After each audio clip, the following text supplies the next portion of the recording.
কুরবানির ঈদের আগে পশু হত্যা আইন নিয়ে চরম বিপাকে রাজ্য সরকার। কলকাতা হাইকোর্টের নির্দেশ অমান্য করায় রাজ্যের মুখ্য সচিব সহ 3 শীর্ষ আমলাকে পাঠানো হলো আদালত অবমাননার নোটিশ। সামনেই কুরবানির ঈদ, আর তার আগেই 1950 সালের পশু হত্যা নিয়ন্ত্রণ আইন শিথিল করা বা ছাড় দেওয়ার বিষয়ে রাজ্য সরকারকে 24 ঘন্টার মধ্যে সিদ্ধান্ত নিতে বলেছিল হাইকোর্ট। কিন্তু আদালতের বেঁধে দেওয়া সেই সময়সীমা পেরিয়ে গেলেও কোনো হেলদোল নেই নবান্নের, কোনো সিদ্ধান্তই জানায়নি প্রশাসন। আর তার জেরেই এবার মুখ্য সচিব মনোজ আগরওয়াল, স্বরাষ্ট্র সচিব এবং প্রাণী সম্পদ বিকাশ বিভাগের সচিবকে সরাসরি আইনি নোটিশ পাঠালেন মামলাকারীর আইনজীবী। নোটিশে স্পষ্ট হুঁশিয়ারি, অবিলম্বে আদালতের নির্দেশ মেনে সিদ্ধান্ত না জানালে এবার সরাসরি শীর্ষ আমলাদের বিরুদ্ধে দায়ের হবে আদালত অবমাননার মামলা।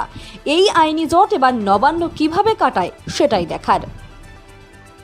এই ভিডিওতে প্রকাশিত সমস্ত সংবাদ এবং তথ্য বিভিন্ন সূত্রের উপর ভিত্তি করে পরিবেশন করা হয়েছে। আমাদের লক্ষ্য বস্তুনিষ্ঠ সংবাদ প্রচার করা। কোনো ঘটনার দ্বারা কাউকে ব্যক্তিগতভাবে আঘাত করা আমাদের উদ্দেশ্য নয়।